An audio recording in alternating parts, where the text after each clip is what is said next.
tools can be a good one to limit the tools that you use. You know, I can only make sound using my armpits. Oh, that's pretty good, isn't it? Yeah, we'll put that one to the test. I don't think we'll be doing that one. You see what I mean, though? It's just weird things like that, right? But you can come up with crazy what's-its. My armpits, Andy. Angry armpits.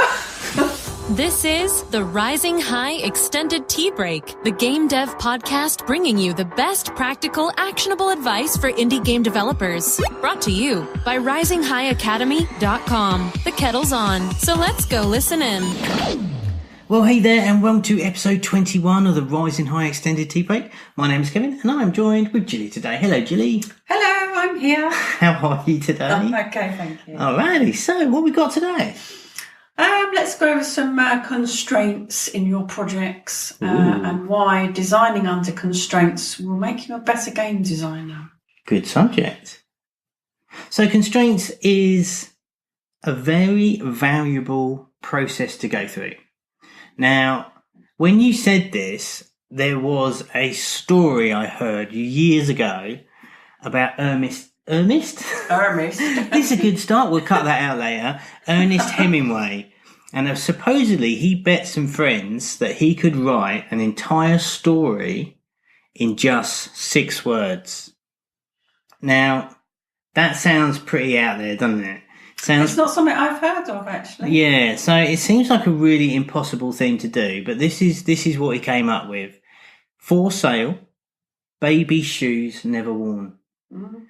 And I thought, that came to mind as soon as you said that to me today, and I thought it was really interesting, and it's just the working under constraints, to pull this back straight away, really helps that creativity and gets you thinking harder, I would say. And I know everyone says out the box and all that, and I'm not a massive fan of that term, but it is true in terms of applying constraints to your project to flex and build up those creative muscles, which forces you to come up with different stuff. With the same collection of things. Yeah, exactly. And yeah, we've applied that quite a bit. Yeah, now what should I say? You've applied that quite a bit. No, I mean, we've got a great example with caves. Yeah. And this was a running joke between us where we built the entire, certainly the first 65% of that game. I remember the first 65% of that game. Yeah. Triangles. Yeah, 3 triangles. So Gilly had 3, I gave Gilly 3 triangles to build that game. But look what you came up with. Well, I had to. My point, because exactly. They were the constraints. That's right. Now, to be fair, that wasn't a particularly mindful thing that we set out to do. It's just that when we started putting that game together and coming up with the concept and that, we built 3 basic triangles, which were, I don't know the proper name, shame on me, but they weren't like regular triangles. They were wonked. Why can't I think of the name? Anyways, they're not your regular, like, all 3-sided triangles. They were all different sided they were shapes. Kind of different. Why can't I think of that? It will probably come to me. Anyway, but they were different. I was going to say different shapes of triangles. Yeah, that's just weird. Make sense. Yeah, but I know what you mean. No one else will, but we'll roll with it.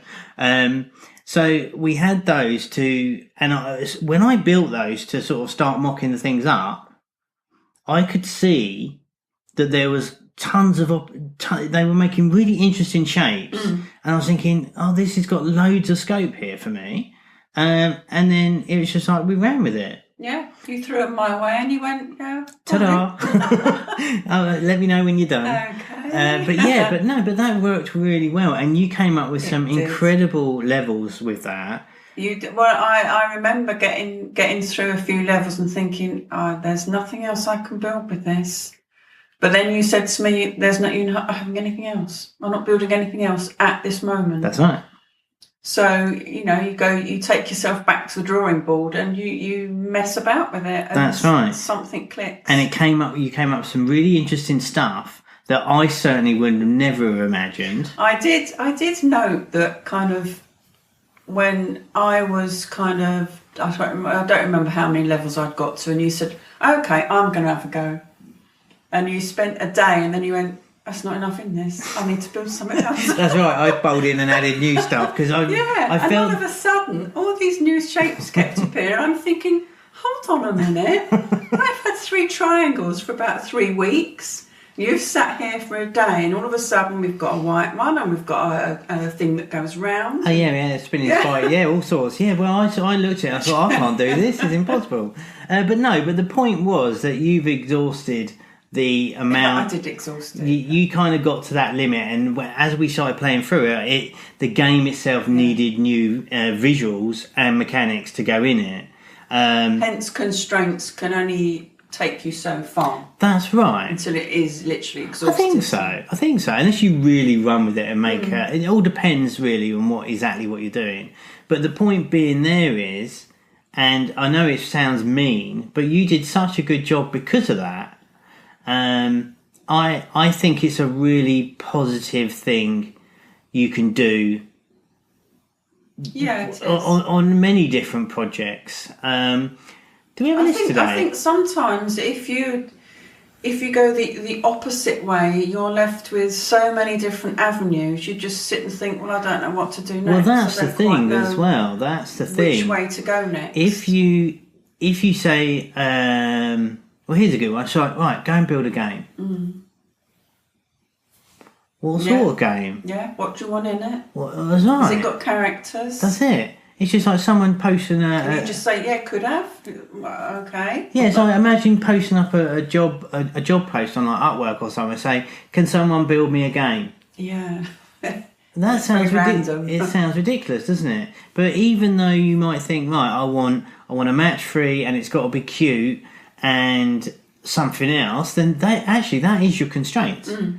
So it's kind of interwoven and dovetails with the design document. If you were to do one, if you're posting, we never do design documents because they're pretty much a waste of time for indies. If you're working in the industry, sure. But, the loose project spec, that is still constraints. Yeah. Now, it's an outline, isn't it? That's right, it's an outline. But if you really... do we have a list today? We have a kind of list that's, as usual, interminglable. Yeah. Is that a word? Yeah, sure. It's just literally 4 ideas that you can apply to constraint your next project. Well, let's jump on some of this then. Okay, so our first one I've got down is theme time. Yeah. Theme and time. Yeah. Which is basically a game jam. Yeah. Yeah, so, saying that, let's get to game jams in a minute, because we're big fans of game jams for our inspiration and all that stuff. But when you think about it, time is a big constraint. Well, we always say, like, we try to get our projects in 6 weeks. Mm. So, without me actually realising, that is a time constraint, which in of itself is the constraint. We use it really as a peg in the ground. It's never done by that time, but the majority is. Yeah, because... It has to be done. But that's interestingly enough, because we set that project timeline on it, it forces decisions to be made. Yeah, it makes you move forward. Yeah. So that's quite a good one, because really, when you think about it, although not traditionally more like a game jam or anything, which is a blast, it's more to do with the fact that it will absolutely change your decisions because you have that time scale on it. So that constraint of time, even though it's over what is a relatively short period, although 6 weeks is a decent amount of time, decisions are based on that time constraint. Yeah. So let's go to the obvious bit here, which is the game jams. And these are, for people who don't know, game jams are normally held over 24, 48, 72 hours, where a collaboration of game designers, music guys, artists all come together and produce a game, mostly a rough prototype, over that period of time set to a particular theme set by the organizer. Now, the themes here are generally, for the most part, 1 or 2 word themes. And the idea here is that a good theme is generally a concept. It's usually a descriptive theme too. Yeah, it's generally a concept that can be interpreted in many ways, be it mechanics, design, game theme. But what it absolutely must do is be open to allow the ultimate creativity. Yeah. So you do not want to have any, any labels on it. So for instance, like gravity or transmission or space, anything more than that automatically puts a constriction on the creativity, and it's an absolute no-no. To do any otherwise is disaster, really. Of course you can, but it's not really the done thing. It's not the general. No, and generally speaking, it's just like, well, you might as well make. Here's the theme for the game jam is hop hoop, pixel art platformer candy. Yeah. It's just like, what are you talking about? It's just like, you're just telling me what game to make. Certainly don't give any examples of stuff you should put in it. You know, the whole idea of the game jam is to have it open but loosely based around a particular theme. It's purely creational. Yeah, so it's meant to be interpreted. Yeah. So if we had, let's think of a word. If we had gravity, it could be a mechanic of gravity. Or, well, gravity, it could be a mechanic of gravity, or it could be like, it's really weird because I've seen some in the past where you think gravity and you think of the character. And I've seen ones where they actually move the screen around and it flips because of the gravity and all this stuff, right? It's just, you really think outside the box, yada, yada. So yeah, the idea of the game jams is to compress that time, to constrain you within the time, not your creativity here. So that is one of the constraints, which is time. And it is amazing how much you can get done within that time period when it's really hard set. Well, we've seen some amazing stuff. You know, there's a lot that's, you know, not quite so good, but there's some nuggets in there that are I mean, probably the most famous one is what was the noodle cake game? Chameleon Run. Yeah. So Chameleon Run, Apple Design Award winner. That game came out of a game jam. And weirdly, we saw the original version of that game from a game jam, and actually the concept was what came out of it. It got rejudged for a production-ready game. It was a 2D game originally. Oh, okay. But the concept of the changing of the colours on the platforms was concepted? Don't think that's the word. But it came out of a game jam, basically. So it's really interesting to see. It just forces you to get something done.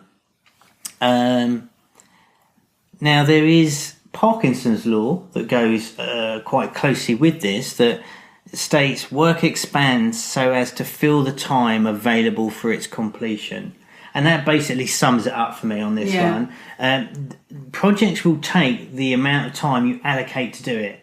So if you roll back to your school days and you were a poor student just like I was, and I was rubbish, everyone did their homework the night before. Right? Yeah. I say everyone. I mean, on the bus. Oh, right. We're getting somewhere now.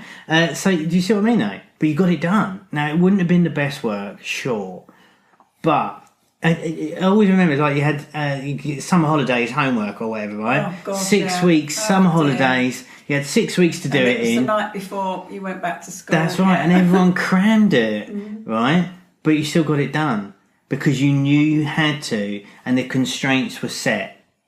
So really interesting when you do that. You used to even filter. You used to have to filter stuff like that out because you knew there was some you could leave, but there was also in amongst that like the geography project. Oh, we'll get some real deep insights into Jill's brain, which you knew you had to kind of start and you knew you could cram at the end. So even that was, you sifted out your constraints. Yeah, sure. You know, you could leave the maths till. So you're not a big Not fan of before. geography and maths then? No. I think we're getting somewhere here. So yeah, I think that's probably that's time. Time's a really great one. Time is deadlines. You have that in every walk of life.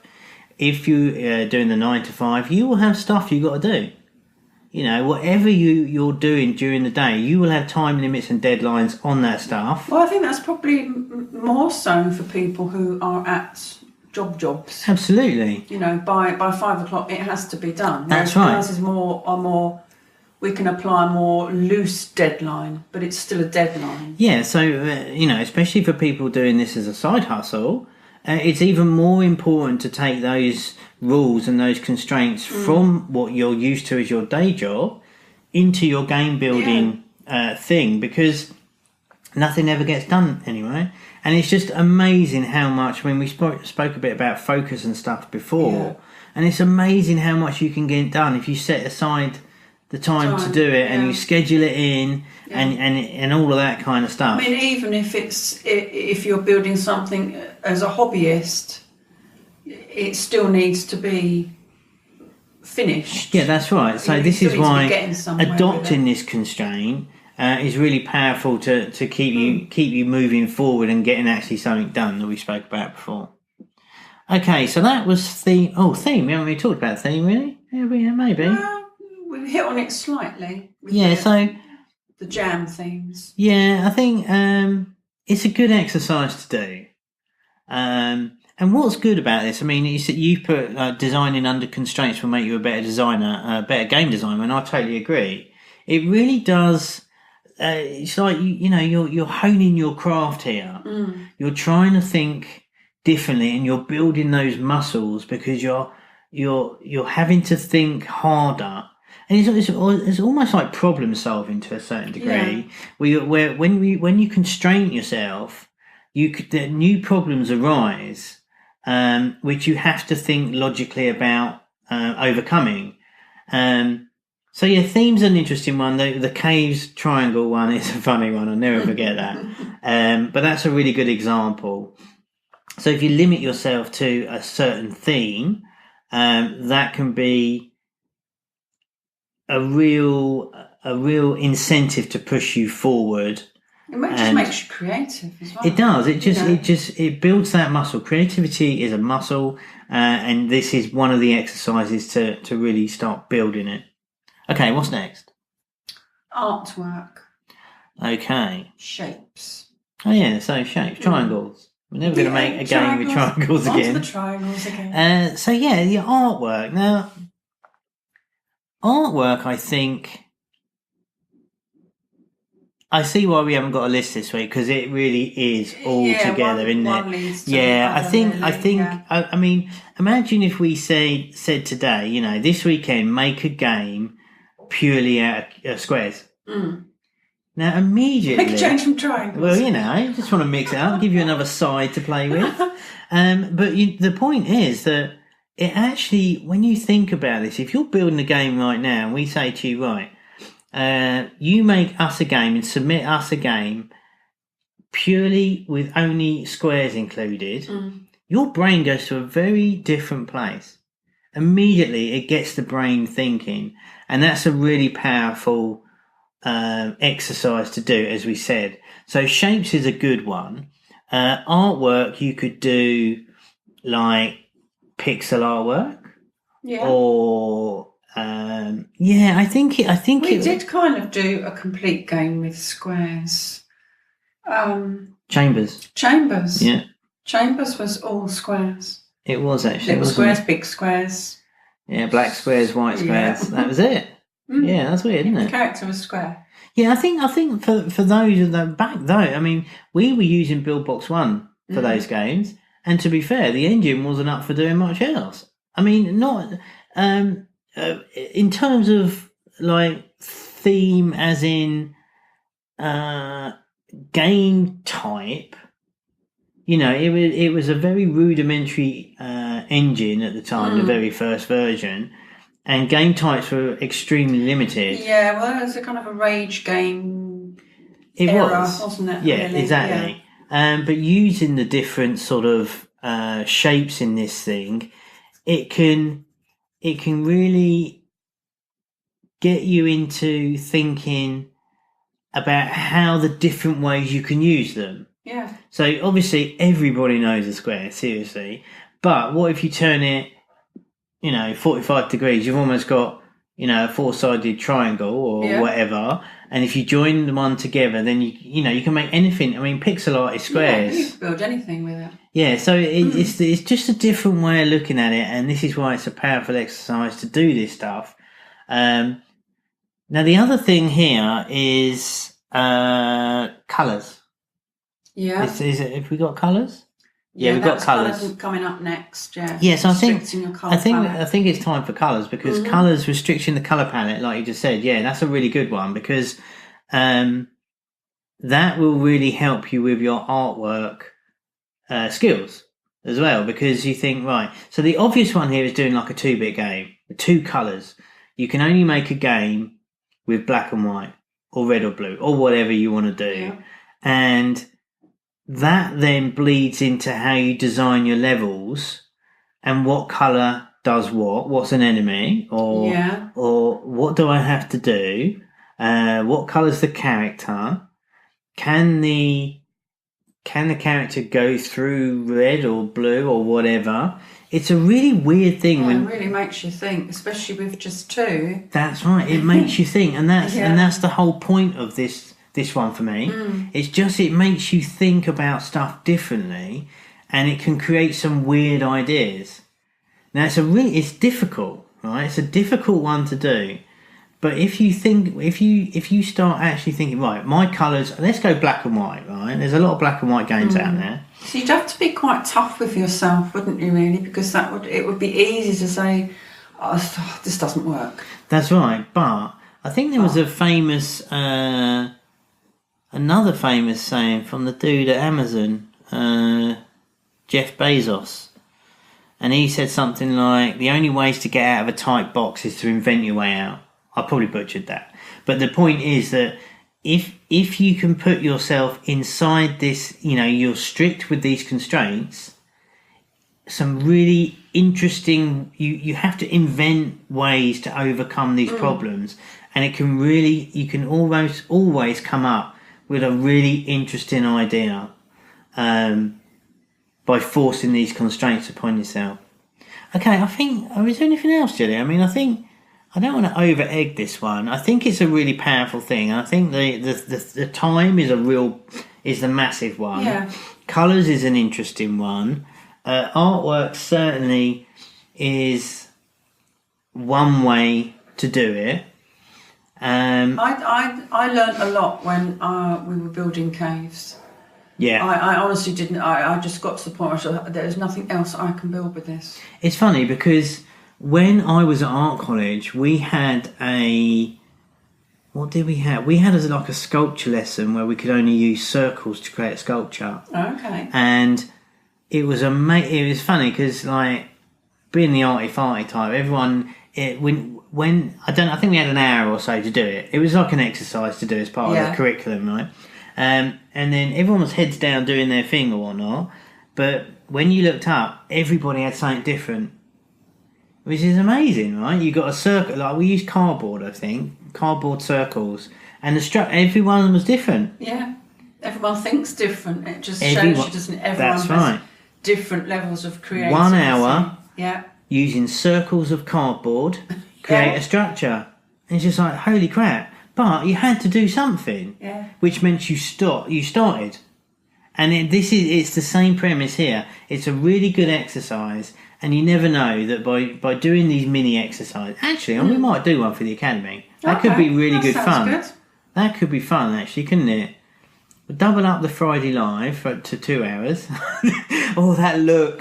I'm glad this is a podcast. Man alive. Oh, so we won't be doubling up that for 2 hours. But yeah, it might be worth doing an hour on our normal Friday Live session to sort of or maybe half an hour then. Split it in two, right? Half an hour to come up with something with the shapes or something. That might be quite good. Okay. We should do that. It's good. They're good. But you've got If I have triangles, I'll win. yeah, well, you will. You'll kill it, won't you? You'll crush everybody. No, but the point is here, it's really good to do this in a team or with other people because, A, you can see the different results as I just alluded to when I was at college. But the second part is that you got to take it seriously. Yeah. If you just say, yeah, I'll do that, and you don't, it's just, you really do need this time set, and it is set, and it's a thing. Otherwise, you're just sort of like, meh. Yeah. We were doing for Caves, it was a commercial project. So it was real, right? This wasn't like, I don't know what to do. See, but the point I got to was, with that was, I was just so used to building out what I was building. When you took over, I just thought, it doesn't fit. What you've done doesn't fit. Oh, that's very nice. Doesn't fit my cave. I was quite proud of that. No, I know. It obviously worked, but it just looked alien. It looked alien because it was new, yeah. What's that doing there? Yeah, I know. And it's white. Yeah, well, So anyway, someone's been in Photoshop. Well, it needed it. The game needed it. So that's where you get to the edges of it, where as the overall game value, it needed to change up. Anyway, we'll let that slip. Never, said Jill. I think what we got then, I'll do the roundup. We got time and theme, which is Game Jam being the obvious one. But if you can sort of work your way into doing something yourself, it's definitely a good. I mean, if you're travelling, right? Here we go. If you're travelling to work on public transport and you've got half an hour bus or train journey, take a bit of take a notebook with you and a pencil, and come up with, here's your exercise for the week. Come up within 20 minutes. I shouldn't have said this. I don't know what to say. Come up with an idea or one level made completely out of circles. Yeah. See, I know you. Excuse me. I know you say about take a notebook, and I do agree with that. But I also think if you take note of your surroundings as well. Okay. So go on then. Like a particular building you pass every day. What would you do with that? Well, I don't know. You'd invent like a game based on that building. So your whatchamacall is... what would the building look like if you had like little like scaffolding around the outside, someone running along the scaffolding, jumping in one window. All right, so I think I understand what you're saying. So you're saying your constraint is to... Then this would be almost like a Game Jam theme. Yeah. Your Game Jam theme is to make a game out of that building. Yeah, okay, I like that. Yeah, that's pretty cool. It's pretty unusual. Skills. That's how my mind works. No, but that's great. But also, this is amazing, right? Because this is why it's such a powerful creative tool and exercise to do. So I'm thinking of a skyscraper. Right, Empire State, right? Everyone knows what a big skyscraper is, and you're saying, yeah, maybe it's got scaffolding around it. I'm thinking lifts.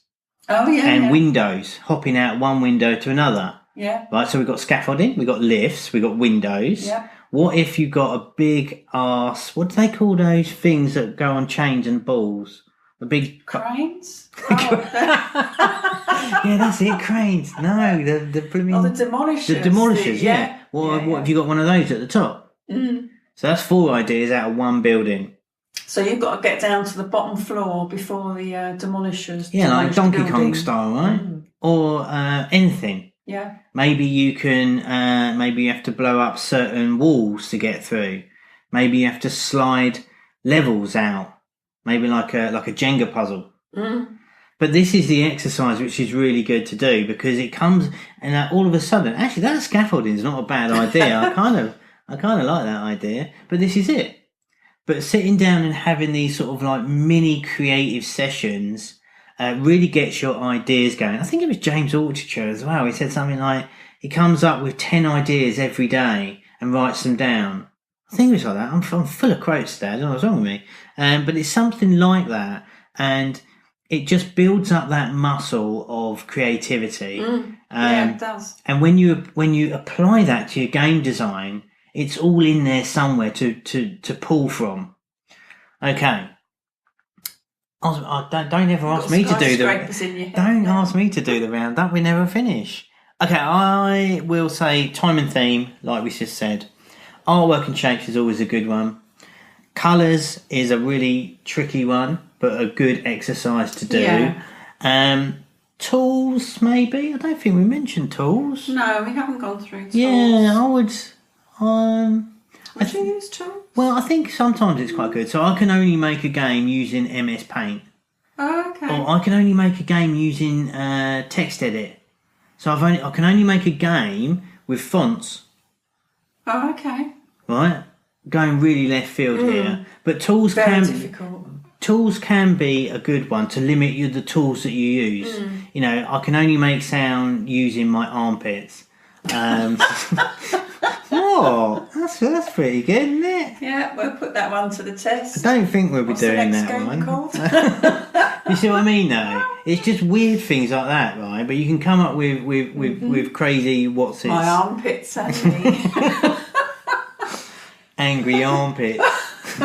Okay, on that note, we will leave it there. I think we'll wrap that up for today. Thanks ever so much for joining with us. I hope you found that quite useful. I hope you take some of these little mini creative burst sessions to help you become a better game designer by applying constraints to your projects. What is it they say? Constraints breed creativity. There we go. That should have been the last line. Well, it is kind of my last line. Okay, well, if you want to read that and do a complete recap of everything that we've been going through today, head over to the website risinghighacademy.com/21 for this one. And don't forget, if you are enjoying the show, we'd love it if you give us a rating and review and hit that subscribe button. If you're on YouTube or whatever podcast app you're listening to us on, hit that subscribe, say hello, we totally appreciate it. You can also follow us on Twitter as well, Rising High Apps, and Facebook, Rising High. Do a search for us. Instagram, Rising High Studio, all that good stuff. Come and say hello. If you do have a question, then we would love to hear from you. Head over to the site, RisingHighAcademy.com. Questions, little button thing at the top. Hit that little form. Ask away. We'd love to ask your question on the podcast. And with if there's that, any topics. Of course, yeah. Anything at all you want to do, that's right. We're open to. We are here to try and help and try and give you some ideas in your game dev journey. So, with that, I will say wrap up time. And So I can't wait for the armpit game. yeah, I'm on it. Oh dear. Okay. Well, thanks for joining us today. Really appreciate you spending a little bit of time with us, and we'll see you on the next one. Okay, take care. You've been listening to the Rising High Extended Tea Break. To learn more about the resources mentioned in today's show, or to find out more about the Rising High Academy, visit RisingHighAcademy.com. That's RisingHighAcademy.com.